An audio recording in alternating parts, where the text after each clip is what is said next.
Bueno, muchas gracias, buenas tardes. También hago mi agradecimiento al Frente de Abogados Populares por esta invitación.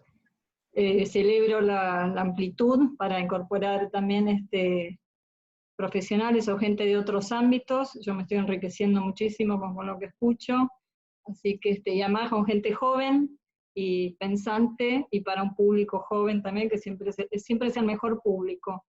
Bueno, yo quise ocupar estos minutos de este espacio como un ámbito de reflexión, más que nada como compartir ideas, quizás en un estado embrionario. Les confieso que quizás no son totalmente, es un razonamiento acabado, pero también en este contexto de emergencia, por ahí pensar, si hay algo para pensar o por ahí para repensar, me parece a mí, cuál es el rol de las garantías constitucionales, ¿no? Frente a en materia tributaria hablamos, por supuesto, en un momento histórico no solamente de nuestro país, sino del mundo, y en un sistema tributario en el que prácticamente es la columna vertebral, como antes decía mi predecesora, de la misma supervivencia, ¿no? Claramente hoy se ve eso que mostraban antes, de cómo se ve, inclusive en los países desarrollados, ¿no? Esa enorme dependencia que hoy hay de esta crisis, de cómo la relación, ¿no?, entre el recurso tributario y pagar una crisis que inclusive a los países más desarrollados les está costando, ¿no?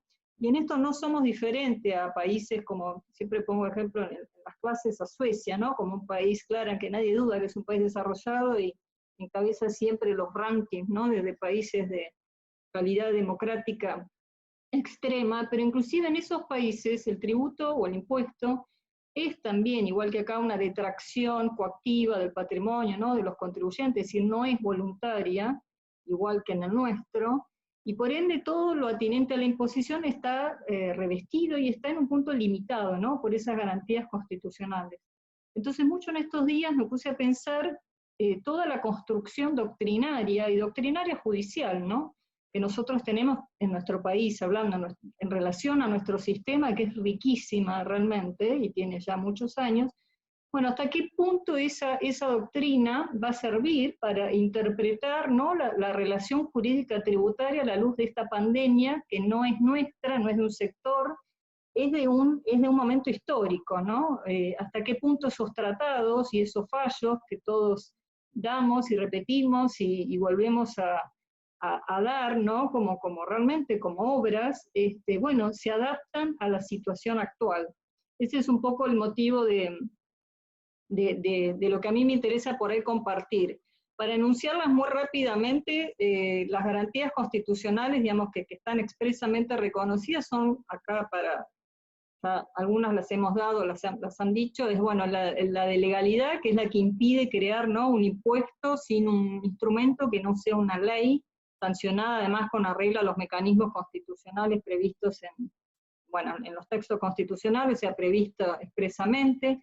La igualdad en las cargas públicas, y mucho hay escrito en relación que no sea una igualdad matemática, sino que es una igualdad de condiciones, ¿no?, casi una igualdad de capacidad contributiva, o algo que no haya discriminaciones antojadizas o arbitrarias, ¿no?, diferenciaciones sin razón, por decirlo de alguna forma. La capacidad contributiva o también la capacidad económica, que es así como la guía rectora, la nave insignia de la progresividad, que es ese fin al que aspiran todos los sistemas tributarios, y es en lo que hace en definitiva hacia un impuesto y a un sistema, sobre todo lo hace justo, lo hace razonable y lo hace aceptable, ¿no? Y bueno, y la no confiscatoriedad, que es eso que hace que el impago de un impuesto no absorba una parte sustancial, perdón, del patrimonio o la renta del contribuyente.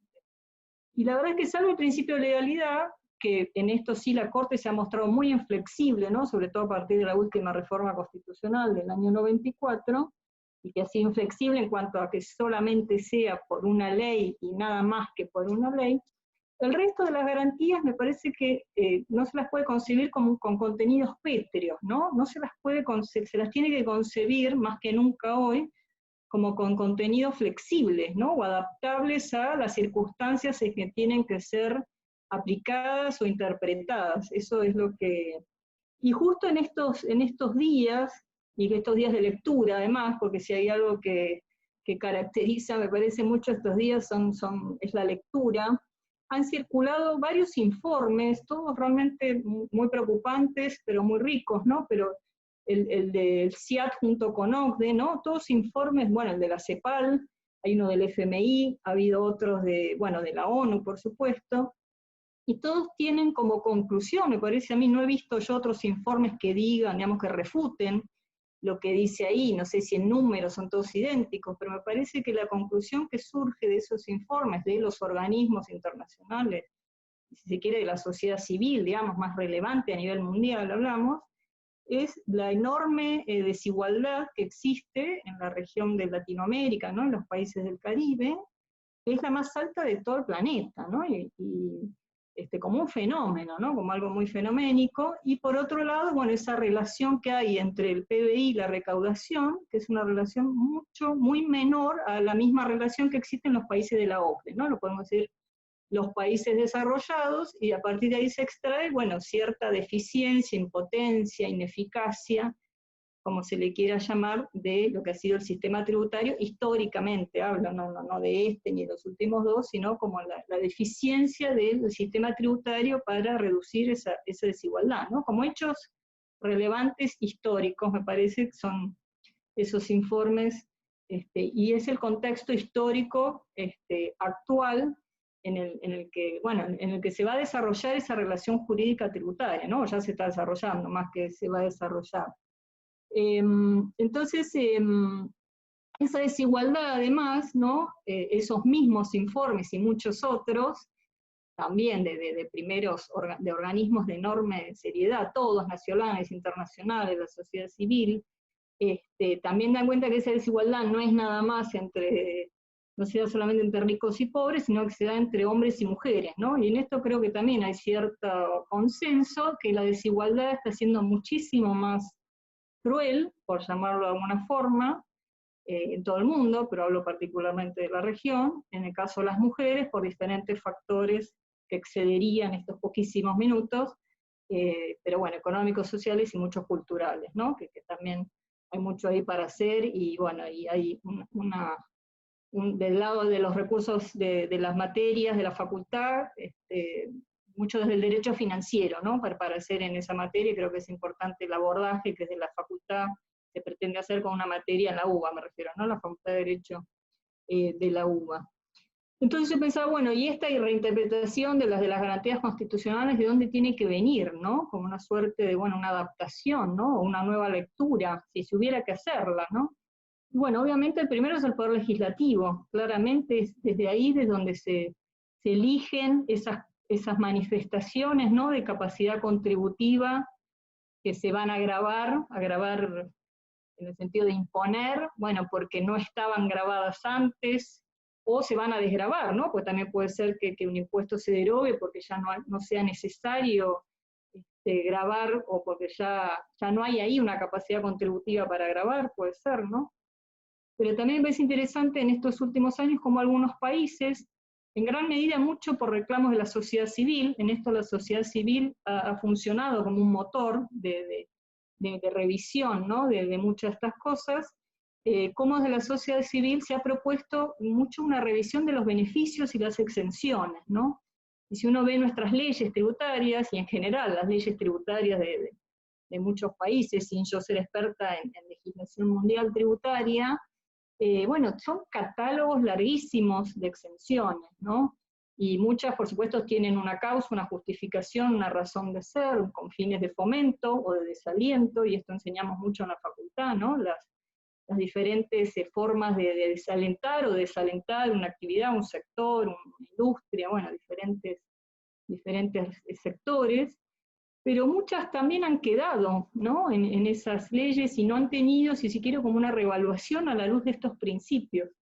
A mí me tocó en el año pasado, en algún caso, en mi tribunal, que ya es una sentencia firme, pública, publicada, y además era un tema de evaluación, digamos, no es esto lo que estaba en juego, pero yo ahí tomo conocimiento, por ejemplo, ¿no? que ahí un poco fue el disparador. Les confieso que para mí el disparador de esto no es en la pandemia, sino un poco previo, una exención que había por una ley del año 67, es decir, una ley de facto, ¿no? O sea, una NIA, gobierno no democrático, era a la comercialización, no me acuerdo bien, pero era la comercialización de caballos para la actividad deportiva, excepto los de pura sangre. Era una cosa así, en definitiva era una exención de una ley 11.000 algo, yo la conozco ahí, recién en ocasión de resolver, y no estaba resolviendo sobre la exención, porque cuando me toca resolver la exención ya estaba derogada. Es una exención que se deroga en el año 2017, es decir, en la última reforma grande tributaria,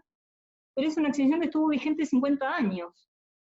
Entonces, cuando tuve que resolver, y además la verdad que un poco me interesó el tema dentro de los expedientes, no todos son interesantes, hay algunos que uno selecciona y lee un poco más, y bueno, y era una exención que cuando iba a los antecedentes parlamentarios, se veía cierto interés en promover la actividad del polo. Y bueno, en ese momento evidentemente se logró promover, ¿no? Porque el polo realmente nos representa en el mundo, y creo que somos los primeros, y creo que misión cumplida, no sé hoy, pero hasta hace poco era una misión cumplida. Pero bueno, ahí me puso a pensar, ¿no? 50 años estuvo esa exención, es decir, que un caballo que era para jugar al polo no pagaba ningún impuesto, un caballo que era para trabajo pagaba todos los impuestos. Para decirlo, era así, digamos, era el legislador del año 67 había decidido que así fuera, y a lo mejor en ese momento valió la pena, y de hecho si vemos que el polo es puro argentino, y somos los number one en el polo, bueno, uno podría decir, la verdad valió la pena. Ahora, 50 años estuvo exento. Entonces,